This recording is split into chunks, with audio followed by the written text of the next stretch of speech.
সুন্দর মতো ব্যালেন্স করা খুব ডিফিকাল্ট, এত সহজ না। যুগটা ভাই এত কঠিন যে সবকিছু পারফেক্টলি করার চেষ্টা করার পরেও কখনো কখনো হিমশিম খেয়ে উঠতে পারি না। মানে মাঝে মাঝে আমি নিজেও রাগ হই, পরিবারের উপরেও রাগ। কিরকম? সেটা হচ্ছে যে একজন সায়েন্টিস্ট, যদি ইসরায়েলের কোনো সায়েন্টিস্ট থাকে যে নিউক্লিয়ার ওয়েপেন্স নিয়ে কাজ করে, তাকে একটা রুম দেওয়া হয়, গবেষণা করার একটা টেবিল চেয়ার দেওয়া হয়, একটা ল্যাব দেওয়া হয়, তার পরিবার, তার সন্তান, তার ভরণ পোষণ, তার গাড়ি বাড়ি সব দায়িত্ব সরকারের। তার কাজ কি? সে বসে বসে নিউক্লিয়ার ওয়েপেন্স তৈরি করবে। ওই ওয়েপেন্সটা যখন তৈরি হবে তখন ওই রাষ্ট্রের উন্নতি হলো। এবার ইসরায়েলের দিকে কেউ চোখ তুলে তাকাতে পারবে না, তাকালেই বোম মেরে দিবে।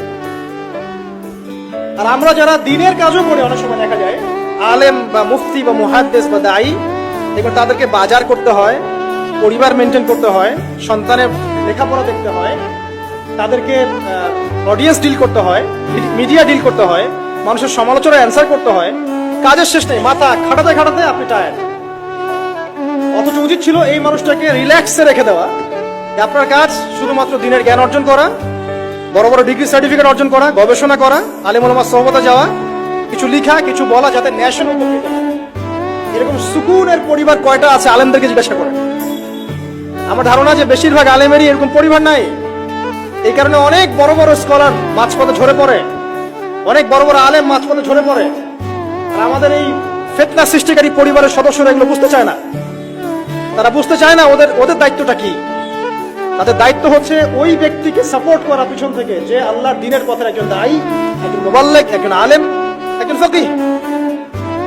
এক্ষেত্রে আল্লাহ পাক হয়তো আমাদেরকে পরীক্ষা করছেন অথবা গুনাহ মাফ করছেন, কিন্তু এটা হওয়া উচিত ছিল না।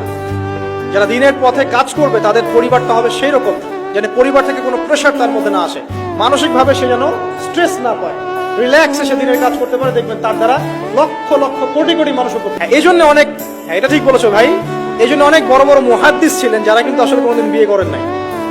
তবে এটা আমি নিরুৎসাহিত করছি। যদি আল্লাহ পাক একজন দিনদার স্ত্রী আপনাকে দান করেন, আর স্ত্রী শুধু একমাত্র পরিবারের অংশ না, আপনার এখানে